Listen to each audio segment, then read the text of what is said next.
Okay, good morning, everybody. It's a nice day to restart our Tanya Shir after having a short break, because today is actually the 24th day of Teves, which is the yahrzeit of the Alter Rebbe, who is the author of Tanya.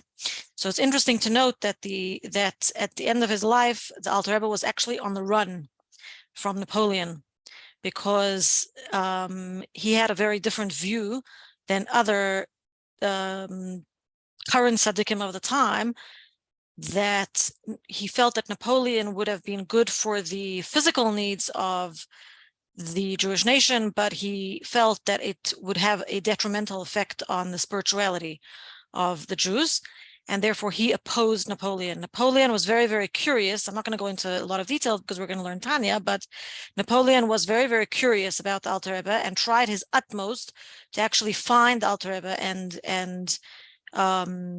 understand him and capture him.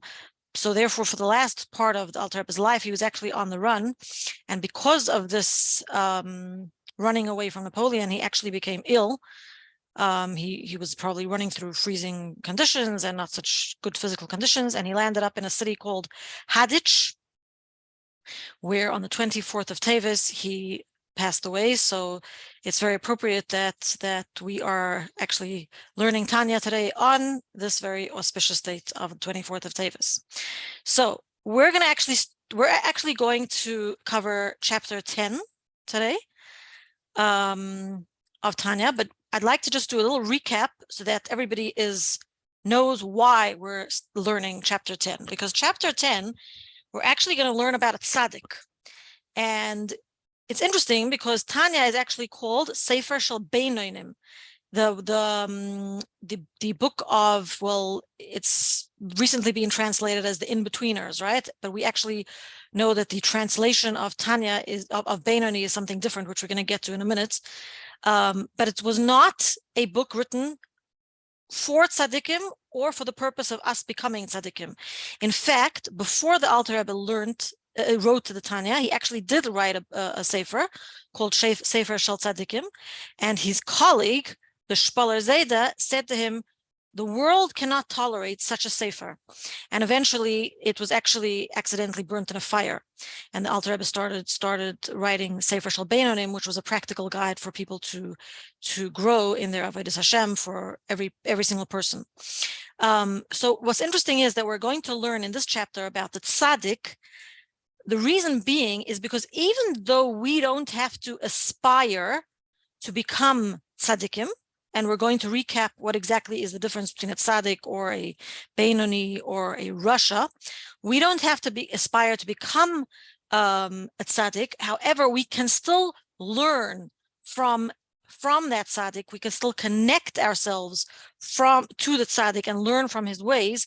And also the reason really why we're going to learn about the tzaddik in this chapter is to understand ourselves as potential Beinonim, right? I don't want to call ourselves Rasha, but we are potential. We have the potential to become a Beinoni of Tanya. So just to recap, what exactly are these terms that we're talking about, right? So just to recap and to come to a place of understanding why we are going to now discuss the tzaddik, why we are going to now learn about a tzaddik. To recap, firstly, every Jew has two souls. That's how Tanya began. Every Jew has two souls. The essence of the animal soul is from klipas noiga, a concealment of godliness, but not a complete concealment, because it's not from the three complete klipas, impure klipas, but it's from klipas noiga, which is a kind of a klipa which lets godliness in, so it could be elevated or could go down a level depending on the intention of the person. This animal soul is enclosed in the blood of a person, gives life to the body. It is also the source of bad traits and some good traits, personality traits of the person, which we have discussed in the past. Then we spoke about the godly soul. The essence of the godly soul is actually a part of Hashem above, even though it comes down into this world. Even though it comes down in this world, that part of the godly soul is absolutely not affected. because it's a part of Hashem. So nonetheless, it's a part of Hashem, even though it descends. All of this that we learned in the past chapters was to understand the difference between the tzaddik, the Beinoni, and the Rasha. But we learned something very interesting, because we learned that there is the person, how you see them outwardly, and then there's also the inner workings of the soul. So, for example, a tzaddik and a Beinoni might appear very similar, but their inner workings of the soul are very different. And a Beinoni and a Rasha might appear to be very different, but the inner workings of the soul are actually extremely similar. So just to repeat that, a tzaddik outwardly doesn't sin. A Beinoni outwardly also doesn't sin.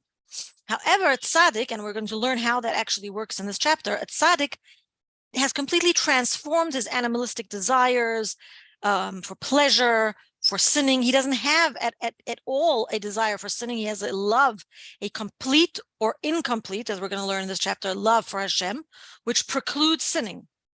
So he doesn't have that inner conflict. His inner workings of his soul are different than that of the Beinoni, because the Beinoni still has an active, albeit subdued, animal soul.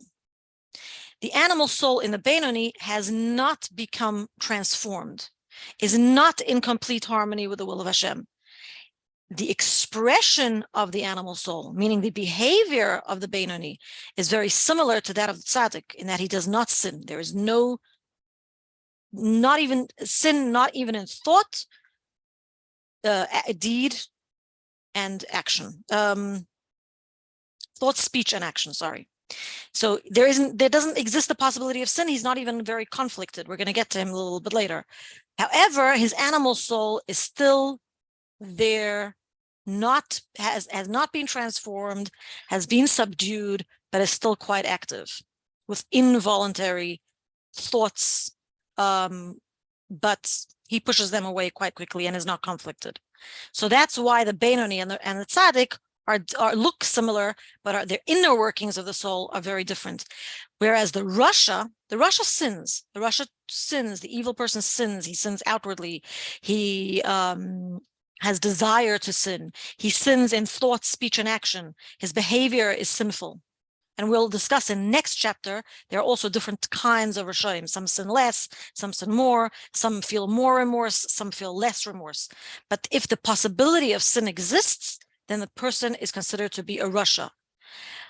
Whereas his inner workings of his soul are very similar to that of the Beinoni, because he has an active animal soul and a godly soul, much like the Beinoni, except that he has not learned to subdue the animal soul, and therefore his behavior is not in harmony with the will of Hashem.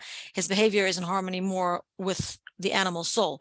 As we explained in the chapter previously, in chapter 9, both the animal soul and the godly soul want complete dominance over the behavior of the person. And in the case of the Rasha, the animal soul has achieved that dominance, and the person behaves in a sinful manner. Whereas in the Beinoni, the godly soul has achieved dominance, not completely, because the animal soul hasn't been transformed. And the tzaddik, it has achieved complete dominance and therefore complete transformation, as we will explain further in this chapter how that works. Okay, again, I just want to reiterate that the behavior of the person is very interesting in relation to their souls, because the behavior, although it doesn't represent the inner workings of the soul, it is able to either elevate the godly soul to a place that's higher than itself. In other words, the godly soul comes from Hashem, but it's not Hashem itself. When we do a mitzvah, in other words, we behave in accordance with the will of Hashem, that's a very high level. So you're elevating your godly soul to a place even higher than that definition from Hashem. You're elevating it to Hashem himself. Whereas when a person sins, you are actually lowering The animal soul, which in a Jew comes from klipas noiga, you're lowering it to a level below itself, which is complete klipa, which are the three incomplete klipas. So depending on your behavior, your soul gets either elevated or goes down in level. Okay, now in this chapter, we will concentrate on the two types of tzaddikim that Tanya mentions in the beginning, the Alter Rebbe mentions in the beginning. You see, just to complicate matters, there's not just a tzaddik, a rasha, and a beinoni, but in the category of a tzaddik, there is a complete tzaddik and an incomplete tzaddik. And in the category of a rasha, there is an incomplete rasha and a complete rasha. The discussion about a rasha we will leave for next week because that's chapter 11. But for this week, we are going to discuss the difference between the incomplete tzaddik and the complete tzaddik, and our understanding of the structure of the soul and the relation between the intellectual capacities and emotional capacities of the soul on the behavior and feelings of the person will help us to understand the difference between a complete tzaddik and an incomplete tzaddik. Okay. So what are the two types of tzaddikim? Let's just get that clear. A complete tzaddik, Tanya calls tzaddik gomur, a complete tzaddik, is also described as a tzaddik v'toiv loy, a tzaddik that has good. So what does it mean a tzaddik that has good? Literally, like on more simple terms, we understand a tzaddik that has good, meaning a tzaddik who derives pleasure of this world. He has good in this world. He doesn't suffer. Because he is a complete tzaddik, he doesn't have suffering, not in this world and not in the next world. A tzaddik she'enoi gomor, a tzaddik that is not complete, is also described as a tzaddik v'raloi, a tzaddik that has evil. Now, normally we would explain that to mean that he suffers in this world. And we have seen righteous people suffering through poverty, illness, different struggles that they go through in this world. And that, on a simplistic level, is what tzaddik v'raloi, tzaddik that has evil, he suffers in this world. However, we're going to turn these descriptions around and we're going to understand them on a deeper level. On a deeper level. There are two types of tzaddikim. The complete tzaddik has completely transformed the inner workings of the animal soul. He's completely transformed the animal soul. In other words, he has completely removed the ungodly garments. Now, that's a very fancy way of saying he doesn't sin. When we talk about garments, we're talking about expressions of the soul. In other words, behaviors. So when you say that a tzaddik has removed ungodly garments, meaning that tzaddik doesn't sin. He has removed the ungodly expression, behaviors of his soul. He doesn't sin. Now, if you remove your garments, the ungodly, sullied garments as a result of klipa, then what's left? What's left is only godliness. So the animal soul needs new garments now. The animal soul needs new garments. The animal soul is now deriving pleasure from godliness, from Torah and mitzvahs. So in other words, instead of the animal soul deriving pleasure from the evils of this world, or even just pleasures of this world with not good intentions, with evil intentions, the animal soul has discarded those garments in a complete tzaddik and is now deriving pleasure from godly pursuits, from Torah and mitzvahs in a complete way, completely transformed. So the animal soul in the tzaddik, in a complete tzaddik, is actually in alignment with the godly soul and is actually helping the godly soul in his service of Hashem. So the intellect of the animal soul in a complete tzaddik understands godliness and it actually expresses godliness in its behavior. Now, in an incomplete tzaddik, the fact that he's called an incomplete tzaddik means that the transformation of the animal soul has not been complete. Okay, so to understand this, let's understand the difference between love and hate. So the complete tzaddik has completely discarded the unholy garments of the animal soul because his love for Hashem is complete. right? So the love for Hashem is complete and becomes proportional to the hate of everything evil. When we say evil, it means the hate of everything which conceals godliness. So the complete tzaddik has a complete love of Hashem and therefore proportionately hates evil for the fact that it's not in alignment with Hashem. It's not in harmony with Hashem. It conceals Hashem. The complete tzaddik hates evil in direct proportion to the amount of love he has for Hashem. Now, in the incomplete tzaddik, his love is not 100% complete, and therefore his hate is not 100% complete for evil. He understands the evil. He has an understanding of the evil, and he doesn't like the evil, but he doesn't not like the evil for evil itself, for the concealment of godliness itself, but for what it does, that it is an obstacle to him serving Hashem. In other words, he doesn't hate evil for evil itself, but he hates evil for what evil does, for what evil accomplishes. When we say evil, we're referring to concealment of Hashem, klipa, anything that's opposite to Hashem's will, because that evil within the animal soul is an obstacle to serving Hashem, and therefore the incomplete tzaddik hates evil, not because he hates evil for evil itself, because it's complete antithesis to Hashem, but because of the role it plays in his life, or the role it plays in the service of God. However, he's a tzaddik. We're not talking about not a Beinoni and not a Rasha. So even though his love of Hashem is not 100% complete, and he hates evil for what it does and not completely because of the evil in him is completely subdued to him. That's why he's called tzaddik v'ra loi. Tzaddik who his evil is loi. It's subdued to him. In other words, he doesn't really concern himself with it. It doesn't matter. It doesn't really matter. If he would sit and think about it, he would realize that the reason he hates evil is not for evil itself. It's because of what it represents, the conflict it causes, but it's subdued. And you know what? Tanya also explains that there are different types of incomplete tzaddikim. Some incomplete tzaddik have a minuscule amount of evil. So in other words, the good to the evil, the proportion is like 1 to 60. And Alter Rebbe gives the example of, like, the law of kosher, when 1/60th of a non-kosher item falls into a pot of a kosher item, it's nullified. It's not even important. But he goes further on to say that for some tzaddikim, it's so minuscule, this like little understanding of evil and the incompleteness of his love, that it's maybe 1 in 1,000. So in other words, even though in an incomplete tzaddik, there is this little incompleteness of love, and therefore the hate of evil is also not complete, it's completely subdued, and he's a tzaddik.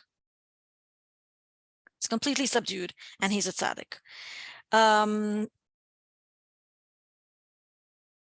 other words, when we talk about the difference between a complete tzaddik and an incomplete tzaddik, a complete tzaddik loves Hashem more than he loves himself. Because love can also be a little bit selfish. And this brings us into the discussion. We discuss love versus hate, right? So a complete tzaddik loves Hashem completely and therefore hates evil completely. An incomplete tzaddik loves Hashem incompletely and therefore hates evil incompletely because of what it does to him. So there's a little bit of ego in there, right? Very, very minuscule, completely insignificant. However, in the complete tzaddik loves Hashem more than he loves himself, because there's a difference between love versus pleasure. Now let's talk about that. Love, you can love someone, but not derive pleasure from them. Does that make sense? You can love someone completely and not be having a lot of pleasure from them, be it a child, be it in a relationship. In an incomplete tzaddik, because a vestige of evil, or of the understanding of evil, or the annoyance at evil because of what it does, of what role it plays, still exists, the pleasure that he has in godliness is also not complete. We discussed in previous chapters, there's a kind of pleasure in godliness, which is like fiery flames and a desire and a longing for godliness that even a Rasha could, by doing tshuva, could actually achieve.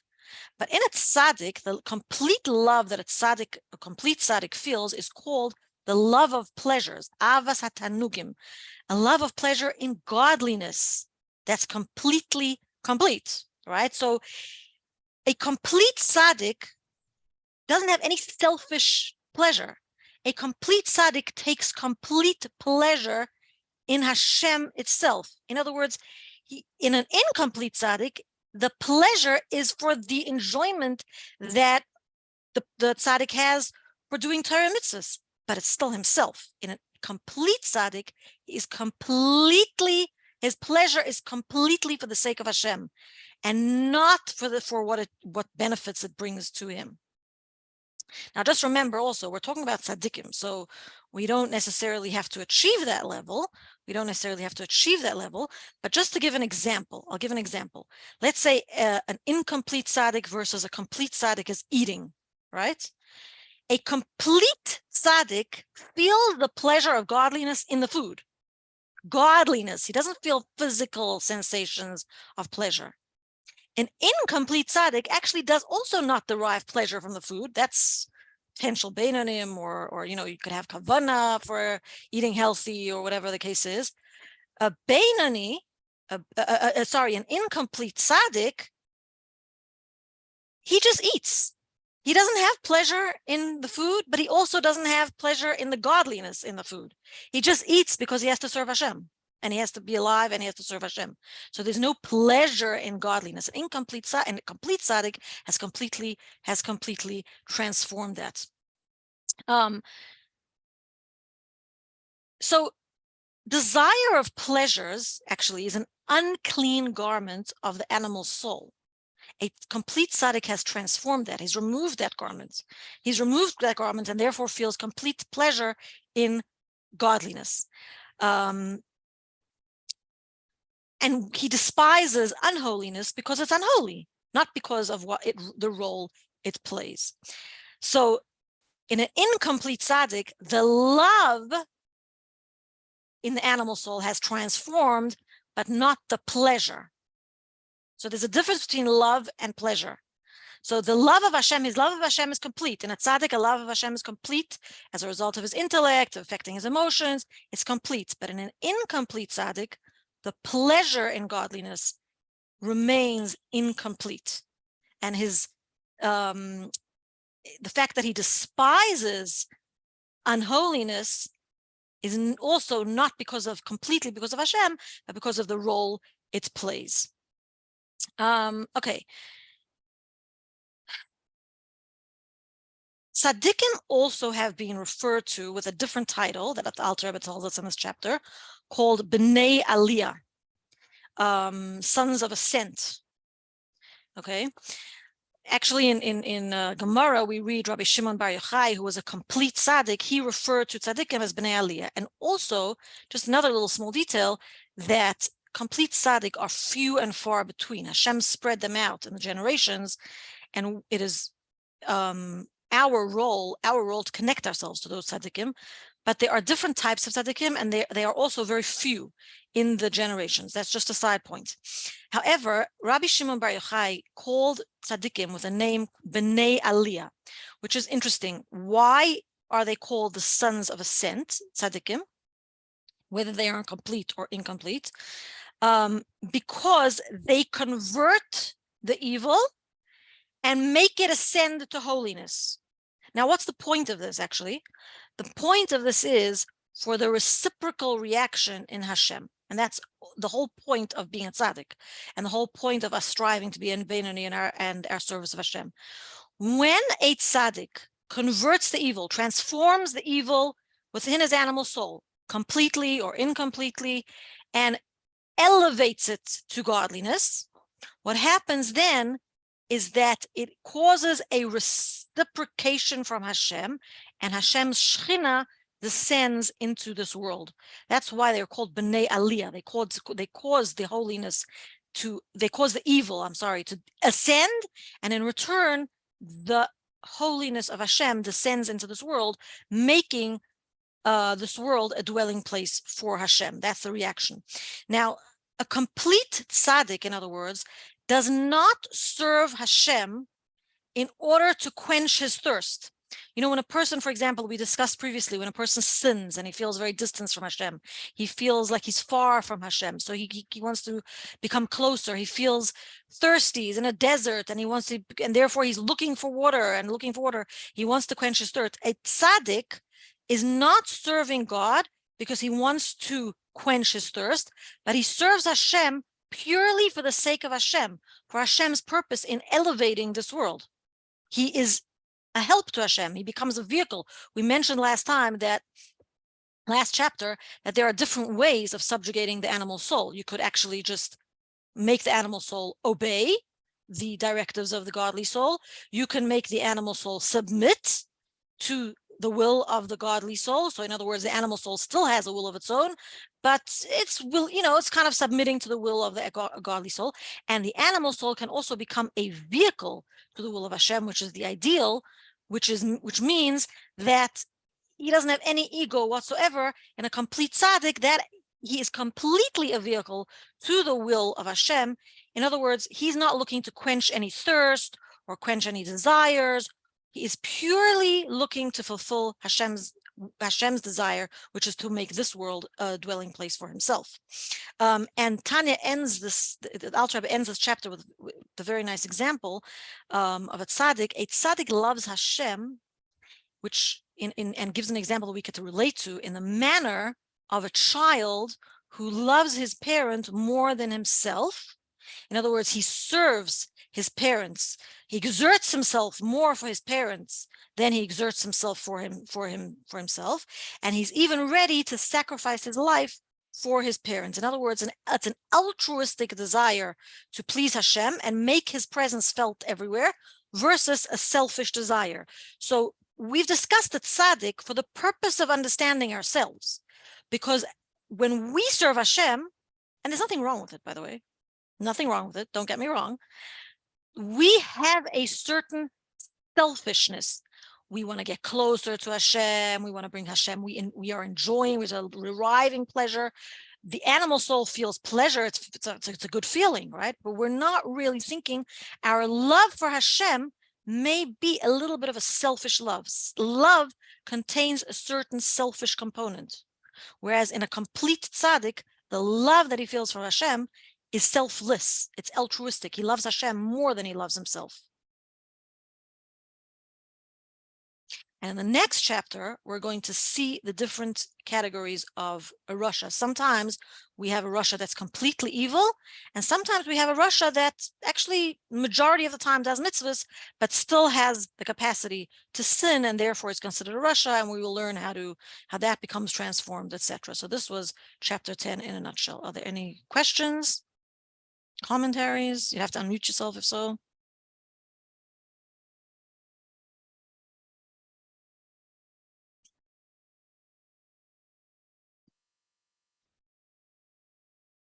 Okay. So I will stop the recording.